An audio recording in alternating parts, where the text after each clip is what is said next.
Здравствуйте, друзья! В эфире Геоэнергетика Инфо. Максим Радайкин и сегодняшний мой собеседник Александр Фролов. Здравствуйте! Здравствуйте, здравствуйте. Украина закачала в свои хранилища более 10 миллиардов кубометров газа. К сезону отопления газовые хранилища должны содержать порядка 13,2 миллиардов, сообщил «Нафтогаз Украины». По мнению компании, 13 миллиардов кубометров природного газа позволяет стране сократить до минимума любые риски. При этом к зиме прошлого года страна накопила в ПХГ более 15 миллиардов кубометров. Александр, пожалуйста, расскажите, все ли так замечательно в газовом хозяйстве Украины, как об этом говорит «Нафтогаз», и какие там перспективы на прохождение зимнего отопительного периода? Проблема вот в чем для «Нафтогаза» в первую очередь. Точнее, проблемы даже две для «Нафтогаза» вот во всей этой чудесной схеме. Безотносительно ударов, которые наносились по газотранспортной системе Украины, точнее, по одному из газотранспортных узлов, который находится в непосредственной близости от крупнейшего хранилища газа. Вот мы это все проговорили, отложили в сторону, это несущественно. Честно-честно, вообще несущественно сейчас. Проблема вот в чем. По состоянию на начало десятых годов мощность подземных хранилищ газа по активному газу в Евросоюзе составляла порядка 65 миллиардов кубических метров. Сейчас этот показатель порядка 110, даже чуть-чуть больше 110 миллиардов кубических метров. То есть на протяжении вот этих всех лет, в том числе с участием «Газпрома», что характерно, в Европе занимались расширением мощностей по хранению газа. Это было вызвано, вот такая активность была вызвана в первую очередь газовым конфликтом, который возник между Россией и Украиной в начале 2009 года. Это заставило крупных собственников, крупных участников газового рынка заняться вопросом расширения подземных хранилищ, чтобы парировать возможные риски, потому что, это политики говорили, что да, Украина хорошая в этой ситуации, вот Россия плохая, она там газ перекрывала. А вот участники газового рынка, с которыми до сих пор поддерживаются контакты, что характерно, у нас возникает вопрос, а чего это вот до сих пор вот там вот с каким-то странам поставляют газ? Это сохраняются контакты с участниками газового рынка, которые были адекватны все эти годы. Все эти годы, и вот сейчас, и в предыдущие годы, они все прекрасно понимали и действовали для общих наших интересов, а не только для себя и для того, чтобы потешить самолюбие какого-нибудь еврокомиссара. Так вот, так как эти компании все понимали, они такие, надо расширить мощности подземного хранения. Это делалось и в рамках, конечно, политики по укреплению энергобезопасности, которая и без того предполагалась в 2009 году. Но проблема-то вот в чем. Положения третьего энергопакета, с которыми обычно связывают вот это вот расширение ПХГ, были приняты через полгода после газового конфликта России и Украины. То есть сначала был газовый конфликт, потом положение третьего энергопакета, которые в том числе привели к тому, что надо расширять подземные хранилища. Так вот, еще раз. Было 65 в начале десятых годов, стало 110. А мощности подземного хранения на Украине были в начале десятых годов на уровне 32 миллиарда кубов. Сейчас, я думаю, понятно, эти мощности поменьше. Вот прям поменьше.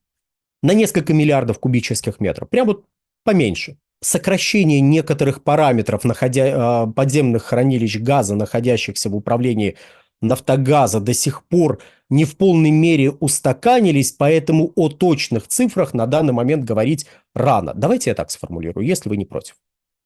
Но сам по себе объем меньше. Но важно, что объем прироста мощностей подземного хранения в Европе был больше мощностей подземного хранения на Украине. То есть, если в начале десятых годов, да даже в 2014 году это действительно была интересная история, то на данный момент это гораздо менее интересная история. А чтобы сделать ее еще менее интересной, добавим еще одно измерение. Объем потребления газа. Вот в 2021 году, я до этого приводил в предыдущих роликах 2019 год, мне казалось, как-то, знаете, более честно приводить именно 2019 год, потому что не было падения 2020 года и не было опережающего роста с учетом отложенного спроса в первой половине 2021 года. То есть на статистику 2021 года оказал большое влияние отложенный спрос 2020 года. Особенно если мы берем первую половину. Потом там началось сокращение, но опять же, это уже во второй половине, притом основное сокращение пришлось уже на четвертый квартал. Поэтому 2019 год вроде как очищенный от всех этих вот кризисов, от энергетического кризиса, связанного с дефицитом, от коронавируса, вот от всего. Но давайте 2021 год возьмем. 415 миллиардов кубов газа потребления в Европейском Союзе, вот 27 стран, вот эти, без Великобритании. В 2023 году 330 миллиардов кубов потребления. Там порядка 415 миллиардов, тут 330. Есть некоторая разница, согласитесь. И вот эта некоторая разница, она будет аукаться еще очень долго. При том, что текущая ситуация, не сказать, что она беспримерная, что вообще никогда такого не было. Нет, настолько быстро и настолько мощно потребление газа в Евросоюзе, конечно, не сокращалось. Но были периоды, когда это сокращение происходило, и достаточно заметных объемах. Это было в конце нулевых годов. Это было в первой половине десятых годов, когда Евросоюз все еще пытался оправиться от последствий кризиса конца нулевых годов. И потребление электрической энергии на газовых электростанциях, производимой на газовых электростанциях, достигало своих минимальных значений. Это было вплоть до 2015 года. Потом началось восстановление спроса, начался рост потребления газа. Но и то, этот рост потребления газа в Евросоюзе я бы все-таки считал восстановлением после падения нулевых годов. Все желающие могут ко мне в телеграм-канал «Нефтегазовая игра» зайти. Я там приводил графики с сайта Евростата, по которым видно, что потребление газа до конца нулевых годов, до кризиса конца нулевых годов в Евросоюзе росло, потом было резкое падение, и потом шел долгий период восстановления, который прервался на 2020 год, опять восстановление в 2021 году и снова падение. То есть все, что происходило после 2009 года в Евросоюзе, это попытка добраться до тех объемов, которые были году в 2008 хотя бы. А попытки эти, как теперь видно, были не очень успешными. И здесь мы приходим, собственно, к выводу, что текущее потребление газа в Европе делает избыточными даже мощности по хранению газа в самом Европейском Союзе. А подземные хранилища на Украине, даже если мы уберем фактор текущего конфликта, там может прилететь что-нибудь, хранение газа на Украине уже не столь выгодно. Да, разумеется, там можно все еще сэкономить какие-то деньги на хранение каждой 1000 кубических метров газа, потому что там все еще дешевле. Не супер дешево. Дешевле там где-то процентов на 10. Уже неплохо, казалось бы. Но добавим сюда риски, добавим сюда некоторые заявления украинских функционеров, которые заявляли, что, если что, мы весь газ будем отбирать, потому что, да, мало ли что там какие-то нерезиденты хранят, а мы отберем, потому что, энергетическая безопасность, все такое прочее. И вот вы как внешний заказчик задумайтесь, может, я лучше заплачу своим, потому что и так мощностей хватает. Вот так вот. Я заплачу своим, и пусть газочек там хранится. Туда я отправлю, да, я заплачу меньше. Получу я этот газ, не получу я этот газ, а кто его знает? Да, разумеется, там есть в контрактах пункт о форс-мажоре, это как-то должно успокаивать, поэтому какие-то объемы заказов, безусловно, будут. То есть не надо мои слова воспринимать так, что ой, да плюнут на Украину и не будут там ничего хранить. Но и в прежние годы объем хранения не то, чтобы были, боже мой, какие потрясающие объемы. Там 7 миллиардов хранили. 7 миллиардов хранили при совершенно других уровнях потребления в самой Украине. И тут мы приходим к последнему и главному тезису. 9 миллиардов кубов в Украине вот так вот хватит. Просто за глаза. С учетом того, что объем потребления сейчас будет где-то 18-19 миллиардов кубов на подконтрольной Киеву территории. 9 миллиардов кубов подземного хранения. Вот так. Просто Нет, разумеется, для того, чтобы парировать все риски, желательно накапливать как можно больше. Это безусловно. Но при всех прочих равных условиях, то есть у вас сохраняется добыча примерно в равных объемах. Там Укргаз добыча чуть более 1 миллиарда кубов в месяц добывает.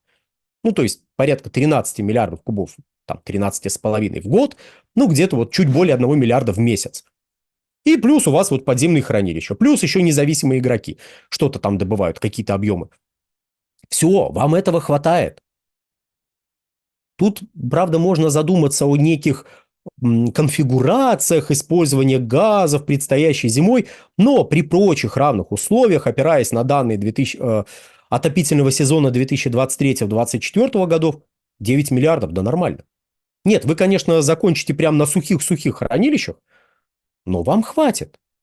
А с учетом продолжающегося падения спроса, сейчас, если нас смотрят с Украины и читают местные новости, скажут, как это сокращающегося? В 2023 году спрос был выше, чем в 2022. Но, дорогие друзья, неудобно говорить об этом, но там часть территории, она то сюда двигается, то туда двигается. И вот в 2023 году, на статистику 2023 года, значительное воздействие оказало некоторое изменение территории вот в эту сторону, как бы не с востока на запад, а с запада на восток, вот, если вы понимаете, о чем я. То есть это не восстановление спроса, это просто количество потребителей увеличилось на подконтрольной территории. Что будет в ближайший отопительный сезон? Ну, я думаю, все понимают, что кто его знает. Ну, просто никто не знает, что будет в ближайший отопительный сезон. С территорией, с количеством потребителей и так далее. То, что количество потребителей в удельном выражении будет сокращаться, да, оно будет сокращаться. Ну так, простите, в 2021 году объем потребления газа на Украине составлял что-то порядка 29 миллиардов кубов.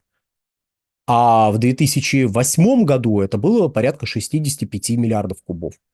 В 2013 это было что-то порядка 45 миллиардов кубов. Ну хорошо, 8 60-65, сейчас память может подвести, но вот 13 год 45, потом до 32 опустилось, и вот 21 год где-то 29 миллиардов.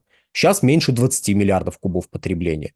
С учетом сокращающегося спроса, вот этот вопрос о подземных хранилищах газа становится все менее и менее актуальным. Потому что чем меньше газа потребляется, тем меньше его надо хранить. И с учетом объема извлеченного газа в ходе последнего отопительного сезона, вот это 23-24 годов, мы можем сказать, что 9 миллиардов, если активного газа будет 9 миллиардов, хватит. Да, еще раз, там прям вот на минимуме будет оставаться. Но хватит.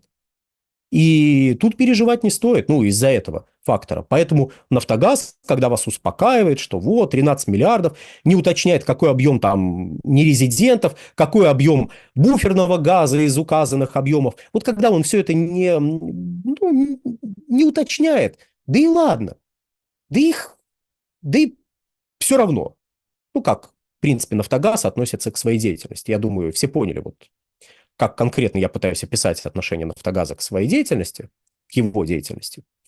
Вот, поэтому переживать не стоит, по крайней мере, за ту часть энергетического сектора Украины, за которую отвечает «Нафтогаз».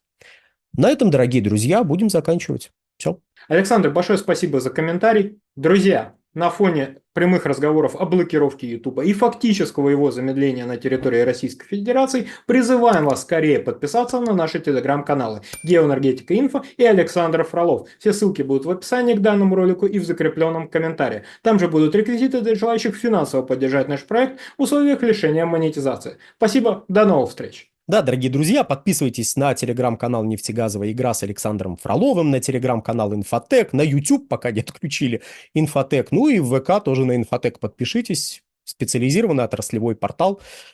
Вот, и да, на сегодня все. Всего хорошего, до свидания.